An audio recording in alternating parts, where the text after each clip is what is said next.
Good afternoon, my Real News Midday TV family. Welcome back to the channel for another news update. And in the news this afternoon, 3 dead, 2 injured in Trelawny crash. 3 people are confirmed dead and 2 others injured following a motor vehicle collision on the Bracco Main Road in Trelawny Sunday morning. The identities of the deceased have not been released. The incident occurred when a Toyota Probox motor car reportedly collided into the back of a truck laden with building materials. The police and other emergency services are currently on the scene. Toddler dies in St. Mary motor vehicle crash. A 2-year-old boy died from injuries he sustained in a motor vehicle crash on the Fort George Road in Anato Bay, St. Mary on Saturday. Police have identified the toddler as Deshaun Bailey. According to the lawman, Deshaun was a passenger in a white Toyota Noah motor vehicle. The police say the driver was heading in a northerly direction when he failed to keep left. It is reported that the vehicle climbed an embankment and overturned. Deshaun was pronounced dead at hospital. Man murdered in Sandy Bay, Clarendon. A man was gunned down in Sandy Bay, Clarendon on Friday night. He has been identified as the 31-year-old Dwight Wilshire of Inverness Drive in the community. Reports from the Clarendon police are that about 8:15 p.m., a team was on mobile patrol and heard explosions. Upon investigating, Wilshire was seen on his back with gunshot wounds to the upper body. He was taken to hospital where he was pronounced dead. Investigation continues.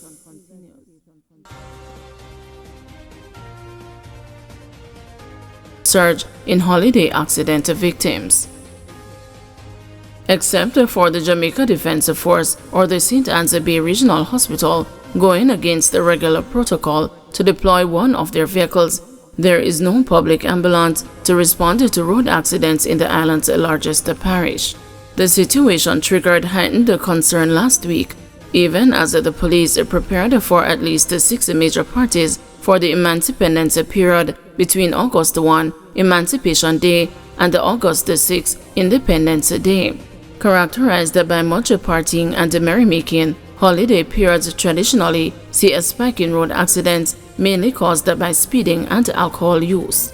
In a few accident cases, private ambulance services are tapped, or the St. Anne's Bay Hospital may dispatch one of its ambulances, which are typically reserved for transferring hospital patients to critical examinations.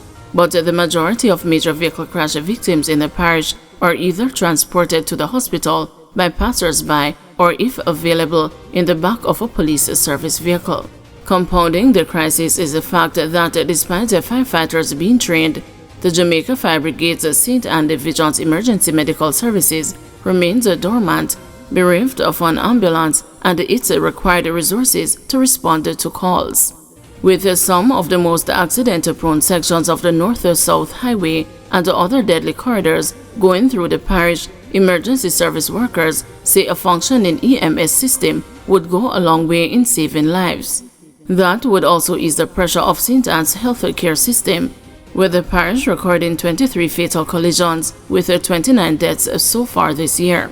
There have also been countless non-fatal crashes and 2 recent mass casualty accidents, which overwhelmed the St. Anne's Bay accident and emergency systems. While firefighters are often the first emergency personnel to turn up on accident scenes in the parish, and while they conduct immediate medical procedures, they are often challenged with moving victims for hospital treatment. That is a discussion for another time, offered Superintendent Anthony Hines, who last weekend directed queries about the failure to get the parish's EMS system off the ground to the JFB headquarters.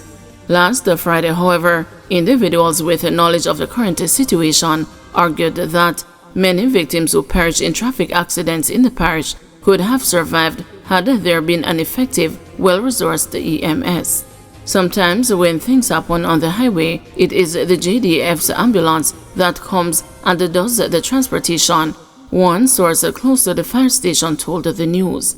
But that is very technical because the JDF has to receive that call from the firefighters' superiors. The person added, explaining that this often slows down the response. The firefighters are on the scene quickly because within a minute of getting the call, they are ready. But the firefighters can't move the people, the source continued. There are firefighters who are trained and certified. They even got their certificates, and the certificates have expired, and still the emergency medical services in St. Anne Division cannot start. The source questioned the seeming lack of will to get the EMS up and running, noting that the parish recorded an average of 21 fatal crashes in the last 3 years and has witnessed some of the most horrific mass casualties in recent times. When the firefighters go out there, a man may have a 70% chance to live, but without the appropriate transportation, that is a dead man. Sometimes a passerby might say, "Trim in my car," which is what happens in many of the cases, but by the time they reach hospital, he's gone, the source continued, noting the psychological toll such cases have on staff. Firefighters stay on high alert, and every response team has a trained and certified EMT on the dispatch. So the minute there is a call of an accident, the medic is on board to ensure top-tier care is given. The deficiency comes with the lack of an ambulance that is needed to sustain life, the source continued. 2 Sundays ago, Javon Hyatt, a 30-year-old of Cardiff Hall, was taken to hospital motionless with his feet sticking out of the trunk of a car.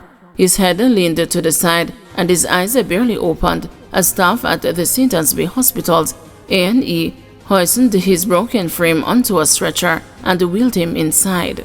As this unfolded minutes after 2 a.m., several people, including the driver of the Toyota Probox, tried their best to convince each other that he was still alive. "Him not dead, man. Him going to make it," one man shouted, clutching his head, as others paced back and forth, looking on anxiously. Hyatt did not make it. In fact, the police believe he died at the crash site long before he arrived at A&E after failing to negotiate a corner on the Laughlands main road in St. Anne's Bay. The vehicle veered off the road and flipped several times. They suspect he may have been speeding and intoxicated. Hyatt was among 5 crash victims who turned up at the hospital that night, and that is a slow night in St. Anne, said hospital workers who dubbed the parish as the party and accident hub of Jamaica. Last Friday, staff at the St. Anne's Bay A&E were anticipating an even busier Independence period. But even the most well-established plans cannot hold against the mass casualty crashes, those involving multiple vehicles and several patients flooding the hospital at a time, explained Tanya Hamilton Johnson, Senior Medical Officer at the St. Anne's Bay Regional Hospital.